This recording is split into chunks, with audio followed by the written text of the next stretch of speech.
Müdürlük nədir? Müdürlük reallığı görmə qabiliyyətidir. Reallığı olduğu kimi görmək, öz tərəfini tutmaq, özün üçün olmaq, özünü sevmək, seçmək, istəklərini eşitmək və o istəklərini satmamaq, öz hədəflərinə uyğun yaşamaq başqalarının ssenariyasına görə yox. Bir baxın, müdürlüyü öz adı ilə çağıranda necə hisslər gəlir insana, nə hisslər keçirir. Canlı, isti, arxalı, dayaqlı, xoş hisslər. Yoxsa o köhnə versiyadakı kimi döz, sus, özünü yığışdır. Bu nədir axı? Yəni buna necə müdürlük, dözməyə necə müdürlük demək olar?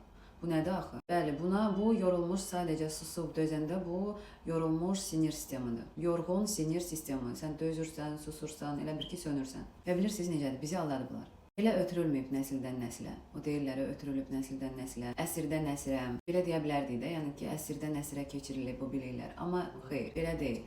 Bizi real olaraq aldadıblar. Bizə elə bir yaşama metodu veriblər ki, işləmir, işlə deyil. Nə xoşbəxtlik verir, nə güc verir. Nə öz və arxayınlıq, nə də ki nəfəs. Bu nədir? Bu siz nəyə bənzəyir? Elə bir metod veriblər ki, metodika. Sanki xarab olmuş Zaporojetse itəlirsən ömür boyu.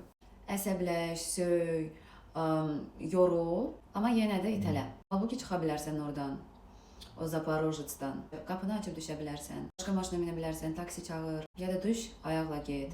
Yenə də daha sürətli, daha asan. Amma nə danışırsan? Bir çoxları üçün tanış olan budur. Maşın xarab olub, qoy olsun, problem deyil.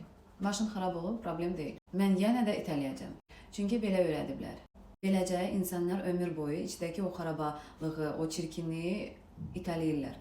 İldən ilə, pokoleniyadan pokoleniyaya. Amma bir dəfə sual vermirlər ki, mən bunu istəyirəm, mən belə yaşamaq istəyirəm. Sus, döz, otur, bu müdürlük deyil. Bu travmanın maskasıdır. Biz 1973-cü ilin düzgün yaşamaq qaydaları kitabı ilə yaşayırıq. Oturub orada qalmışıq. Səbir et, sus keçər, döz, yaxşı qızlar dözər. O 1973-cü illərin düzgün yaşamaq qaydalarını pozun.